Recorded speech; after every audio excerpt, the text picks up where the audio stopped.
Hello, everyone. Welcome to this edition of the Make Procurement Awesome with SAP Ariba podcast. I'm Scott Pezza. I'm joined today by my SAP Ariba colleague and the mastermind behind the recent Insider's Guide to Improving Payments and Cash Flow series, Alan Cohen. Hi, everybody. So the Insider's Guide, it's got a couple of different variations. We shared it as an ongoing series of blog posts on SAP's Digitalist magazine. It's also been consolidated into a single all-in-one ebook, which you can find on ariba.com. So that whole series would be a lot to cover in a single podcast. So today we're just going to focus on two important items that I think will be of interest to the audience. First up is executive sponsorship and project resources. So who needs to be involved in staffing a project to set yourself up for success? Second is understanding critical dependencies. So what are all of the pieces involved when it comes to setting up a successful working capital program from the process side? So if that sounds good, Alan, I'll just jump right in.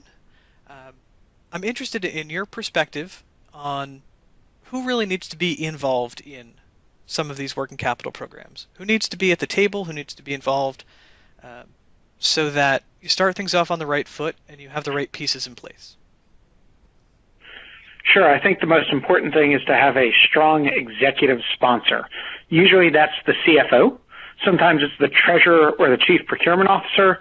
But ultimately, there's a cross-functional leadership team between the CFO, the chief procurement officer, the treasurer, the head of shared services may be heavily involved.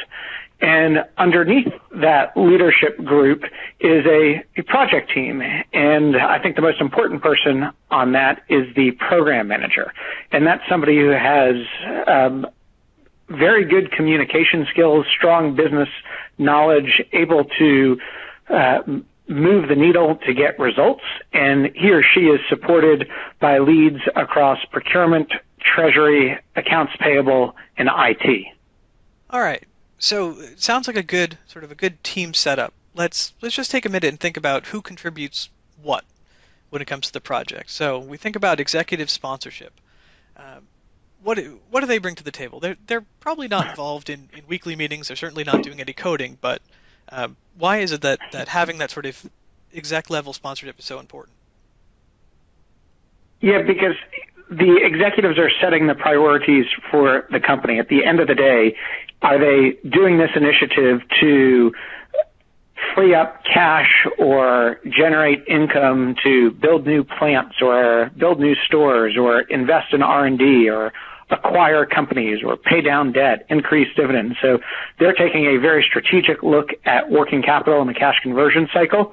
And, that executive team is providing not only the leadership, but the governance to make sure that there's resources, both people and monies available to move the project forward, and also ensuring that there's clear timelines. By X date, we want to achieve Y goals. So from an executive sponsorship standpoint, that's the role.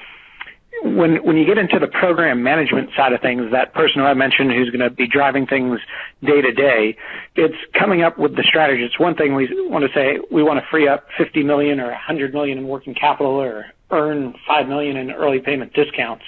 There needs to be a plan for how that works, a strategy behind that, and not just the objectives and the tactics, but the execution to make that happen. And from there, once a program is in place, that's a very good component, but that's not the end of it. That's a ongoing component that needs to be nurtured and grown and obviously communicated with the leadership team and potentially externally. If there are movements to the cash conversion cycle or the balance sheet or cash flow statement, those are things that are certainly companies should be proud of and may want to share with investors. All right, so that makes sense. We've got sort of the high-level sponsorship, priority setting, resource allocation. We've got someone involved in the day-to-day, making sure things stay on track. So, to keep the podcast interesting, let's start with maybe a devil's advocate question. So we're talking about payments. We're talking about financial topics and savings. Is procurement even necessary? Great question. Procurement is very necessary because they own that relationship with the supplier. And the reason that's so important is procurement is going to have likely payment term negotiations with suppliers as part of that overall relationship. It's not just about the price of the item, it's about the economic value add associated with that relationship and how not only somebody in procurement values capital, but also how that supplier values capital and really coming up with the fair market payment term. Procurement negotiating price is not enough. The old quote, "There's no such thing as a free lunch," comes to mind. If one supplier is getting paid on day 30 or another supplier is getting paid at day 90, one supplier has an advantage based on timing of payment. So procurement, again, owning that relationship with the very strategic suppliers will want to be involved. Also, procurement may be involved with the payment terms policy. It may be more implemented by accounts payable, but really understanding what are the standard payment terms and or discount terms that can be offered to suppliers of all sizes. That's perfect. I couldn't have said it any better myself. So I think looking at these resources we've got now, execs, we've got the day-to-day, we've got strong collaboration with procurement, which makes a lot of sense, especially when the impetus for changing or standardizing payment terms may come from an AP-driven project. But when you do standardize, the benefit of that is it should be informing how you conduct yourself moving forward, and that's where procurement comes in with net new suppliers or on at the time of renewal for different contracts, being sure that the standards that were intelligently and strategically chosen during this program are carried on in the future. So that all makes a ton of sense. Maybe before we move off this first of the two topics, let's take a minute and let's talk about Treasury. I don't know, in the past, when we would think about an AP improvement program, if it's invoice automation, right, doing things a little bit more quickly, that was on the process side, you might not see Treasury involved. What sort of stake does Treasury have as we move beyond process automation and efficiency and we start talking about some of these more strategic financial decisions? Treasury is helping to implement the overall working capital strategy, and in this case, really understanding the payment term strategy, whether it's cash flow driven, whether it's a hybrid of discounts as well. But Treasury very much is a seat at the table, and it's super important that everybody is aligned. And a good example of when this does not happen, if Treasury is trying to drive cash flow, procurement is trying to drive price reduction, and accounts payable is all about early payment discounts, you've got differentiated goals, and it makes it very hard for the supplier as well as the company. So tying it back to that executive sponsor and saying, look, we're all about cash flow, or we're all about discounts, or it's a hybrid because we want this segment of spend to be more discount focused, this segment of spend to be more focused on fair market payment terms. Treasury has a big role in really understanding what those hurdle rates are and how the payment terms factor into the company's cash flow goals and competitive positioning. Perfect. Well, I think that really helps sum up everything pretty nicely, and tying back to the other folks participating and contributing to this project. My takeaway personally from this part of the discussion is really to underscore the importance of representation and participation broadly across the business. It's not thinking of a working capital program as being within AP, but knowing that it impacts and is affected by decisions throughout the organization, and that ultimate success and how we define success really needs the input and active participation of a bunch of different people across silos. So I think that's the big takeaway for folks who are listening. If you're thinking about a working capital project, don't think of it specifically as a finance initiative or as an AP-driven initiative. It's a business initiative. It can make a ton of sense, and it can have some great impact, but in order to have that impact, you need to bring these folks to the table. All right. So, as promised, jumping on to our second of two topics for this information-packed episode of the Make Procurement Awesome with SAP Ariba podcast, let's talk about some critical dependencies, which sounds like a big, scary phrase, but here I think we're really talking about all of the interconnected pieces for a working capital program that can actually start quite a bit farther back. This isn't just an invoice and payment initiative. So maybe, Alan, if you could kind of walk us through what pieces you see that are all tied together that, when combined, really help underscore top performance in one of these programs. Yeah, I think it goes back to starting right with a clean purchase order. So the reason a clean purchase order is so valuable is you've got your controls in place, and it also sets up a electronic and a clean invoice in most cases that can be timely approved. And that approved invoice becomes a strategic asset. So because you are first buying right, it enables you to pay right. That will then open up this opportunity to optimize your working capital and support whatever strategy that may be, whether it be discount or savings. And, as you do that, a couple things to keep in mind.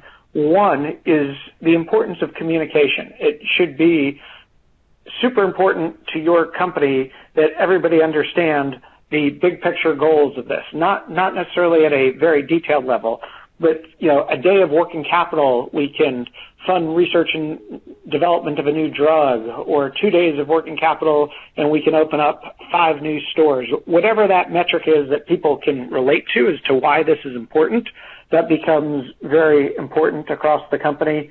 And then, it's not just enough to communicate internally, it's super important to communicate externally as well. And not just mandate this at suppliers, but explain, what's going on, why it's going on, what's in it for the supplier. But going back to the top of, this whole process, getting it right with a clean purchase order, super important, because again, that's going to open up electronic invoicing in most cases, which will give you the best opportunity and the biggest time window to maximize and optimize working capital. Perfect. Well, I think you've tied every element together, really, in your in your first answer. So when we think about this now, we've got sort of efficiency in the procurement process handed off to support efficiency in the invoice approval process. And to your point, now you've got a real strategic asset. It's not just the liability. It's not just payment due in 30, 60, or 90 days. Now you have something upon which you can negotiate some further value. And you're absolutely right. Here we're not talking about, simply maximizing your payables or maximizing discounts. You're talking about optimizing working capital, tying back to executive sponsorship and the strategy set at that level in concert with finance, with procurement, with treasury. So it's really important to think about how all of those things tie together. That if you have efficiency up front with procurement and then things break down when it gets to accounts payable, you lose those strategic assets. You lose the ability to negotiate further value. So tying all those pieces together, super important. And especially I like that you already brought in communication and value communication with suppliers. And I think that brings up maybe the last point that we'll cover on this section. So we have communications, but I think equally important is policy, its compliance, and its enforcement. So I don't know if maybe you just want to take a minute and talk about, once you have all those pieces in place, how do you work with suppliers and how do you think about sort of setting up the rules for that relationship to, again, help support the success of the program? I think it's clear communication to suppliers, not just verbally, obviously on purchase orders within those terms and conditions and contracts, but it's also incumbent, if things change, to give people internally the option to drive that change and have that go before a committee to review those potential changes, or with a solid business reason, or ensure that the communication is so solid, so clear that this becomes the new normal course of doing business because you've set everything up the right way. You've put your organization in a position to succeed. You've got valid business reasons. You've got a team driving it. You've given your organization the tools, the processes, the procedures to ultimately buy right and pay right so that you can tie to those corporate business goals and objectives. Perfect. I think for today, Alan, I think you've done all the heavy lifting on this edition of the podcast. We've talked about two really important topics, two of the 12 that are covered in the Insider's Guide series. So with that, I think we'll call that a day. I want to thank you very much, Alan Cohen, for coming on and giving us a bit of insight into how to best set up program success when it comes to working capital programs. So thank you so much, Alan. My pleasure. Thanks for having me, Scott. All right, so to all our listeners, if you're interested in learning more about payments and cash flow with SAP Ariba, you can find more information on ariba.com in the Solutions section under Financial Supply Chain. If you want to read the series that we talked about, you can find it at SAP's Digitalist magazine online. You can also find the ebook version in our resource library on ariba.com. And also, don't forget, keep an eye on our YouTube, iTunes, and Google Play pages for other exciting podcast sessions. Thank you all for joining the Make Procurement Awesome with SAP Ariba podcast. Thanks, and have a great day.